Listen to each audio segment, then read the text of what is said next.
മാരുതിക്ക് പണി കൊടുക്കാൻ ഹൂണ്ടയുടെ ഒരു അടിപൊളി ഐറ്റം വരുന്നു. Mid size S U V segment ഭയങ്കര ടൈറ്റ് കോമ്പറ്റീഷൻ നടക്കുന്ന ഒരു സെഗ്മെന്റാണ്. ആ സെഗ്മെന്റിലാണ് മാരുതി സുസുക്കി അവരുടെ ഗ്രാൻഡ് വിറ്റാര കൊണ്ടുവന്നത്. എന്നാൽ അതേ സെഗ്മെന്റിൽ മാരുതി സുസുക്കി തന്നെ വിക്ടോറിയസ് എന്ന് പറയുന്ന ഒരു മോഡലിനെ ലോഞ്ച് ചെയ്തു. പലർക്കും ഒരേ സെഗ്മെന്റിൽ ഒരേ ബ്രാൻഡിന്റെ രണ്ട് മോഡലുകൾ വന്നപ്പോൾ ഒരു കൺഫ്യൂഷനൊക്കെ ഉണ്ടായിരുന്നു. തുടക്കത്തിൽ വിക്ടോറിയസിന്റെ സെയിലും വളരെ മികച്ചതായിരുന്നില്ല, പക്ഷേ പതുക്കെ പിക്കപ്പ് ചെയ്ത് വരുന്നതുകൊണ്ട് ഡിസൈൻ വൈസ് നോക്കുമ്പോൾ എൻ്റർലി ഡിഫറൻറ്റ് ഒരു ഡിസൈൻ സ്റ്റൈലാണ് വിക്ടോറിയസിന് കൊടുത്തിരുന്നത്. എന്നാൽ ആ ഒരു സെഗ്മെന്റിൽ, ആ ഒരു mid size S U V സെഗ്മെന്റിൽ ഹൂണ്ടയും അതേ ഒരു സ്ട്രാറ്റജി ഇംപ്ലിമെന്റ് ചെയ്യാൻ പോവുകയാണ്. നിലവിൽ അവരുടെ മോഡലായിട്ടുള്ള mid size S U V ആയിട്ടുള്ള ക്രേറ്റയ്ക്ക് പുറമെ പുതിയൊരു മോഡലിനെ കൂടി ഇന്ത്യയിലേക്ക് കൊണ്ടുവരികയാണ്. നിലവിൽ അവരെ പുറത്ത് വിൽക്കുന്ന ബയോൺ എന്ന് പറയുന്ന ഒരു വാഹനത്തിൻ്റെ പ്ലാറ്റ്ഫോമിലായിരിക്കും പുതിയൊരു മിഡ് സൈസ് എസ് യു വരുന്നത് എന്നാണ് മനസ്സിലാക്കുന്നത്. പക്ഷേ ക്രേറ്റയ്ക്ക് തൊട്ട് താഴെയായിരിക്കും ഇതിൻ്റെ ഒരു പൊസിഷനിങ് എന്നാണ് മനസ്സിലാക്കുന്നത്. അതുകൊണ്ട് തന്നെ ഗ്രാൻഡ് വിറ്റാരയ്ക്കും വിക്ടോറിയസിനും അതേപോലെ തന്നെ മേ ബി ഫ്രോങ്സിനും, മാരുതി സുസുക്കിയുടെ ഫ്രോങ്സിനും ഒക്കെ ഈ ഒരു വാഹനം കോമ്പറ്റീഷൻ വരും. അതായത് വെന്യൂവിനും, അതായത് നിലവിലുള്ള ഹുണ്ടായി വെന്യൂവിനും ക്രേറ്റയ്ക്കും ഇടയിൽ വരുന്ന ഒരു mid size S U V തന്നെ ആയിരിക്കും പുതിയ മോഡൽ എന്നാണ് മനസ്സിലാക്കുന്നത്.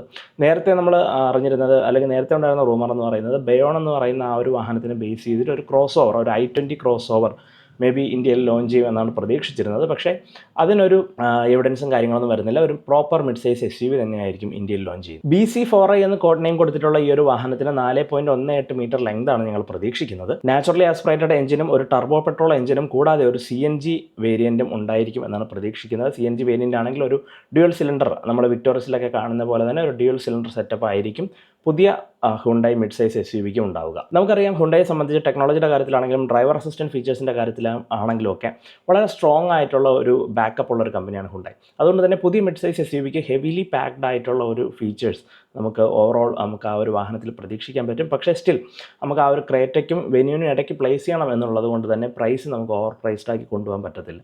അപ്പോൾ അങ്ങനെയാണെങ്കിൽ ബിറ്റ്വീൻ ഒരു 10 to 15 lakhs ഇടയ്ക്ക് വരുന്ന ഒരു mid size S U V, ex showroom price വരുന്ന ഒരു mid size S U V ആയിരിക്കും ഹുണ്ടായി ലോഞ്ച് ചെയ്യാൻ ഉദ്ദേശിക്കുന്നത്. 2026 ലാസ്റ്റോടെ അല്ലെങ്കിൽ അതിന് മുന്നേ ഒരു സെപ്റ്റംബർ നവംബർ സീസണിലൊക്കെ മേ ബി ഇന്ത്യയിലേക്ക് ലോഞ്ച് ചെയ്യാം. ശ്രീപെരുമ്പത്തൂറുള്ള അവരുടെ ഫാക്ടറിയിലായിരിക്കും ഈ ഒരു വാഹനം മാനുഫാക്ചർ ചെയ്യുക എന്നാണ് മനസ്സിലാക്കുന്നത്. എന്തായാലും ഈ ഒരു വാഹനം വരുമ്പോൾ മാരുതി സുസുക്കിക്ക് മാത്രമല്ല, ഗ്രാൻഡ് വിറ്റാരയുടെ സെയിം പ്ലാറ്റ്ഫോം ഷെയർ ചെയ്യുന്ന ടൊയോട്ടയ്ക്കും അതേപോലെ തന്നെ ടാറ്റ മഹീന്ദ്ര ബ്രാൻഡുകൾക്കും ഒക്കെ ഒരു വളരെ ടൈറ്റ് ആയിട്ടുള്ള ഒരു കോമ്പറ്റീഷൻ ആയിരിക്കും പുതിയ Hyundai mid size S U V ഇന്ത്യയിലേക്ക് കൊണ്ടുവരുന്നത്.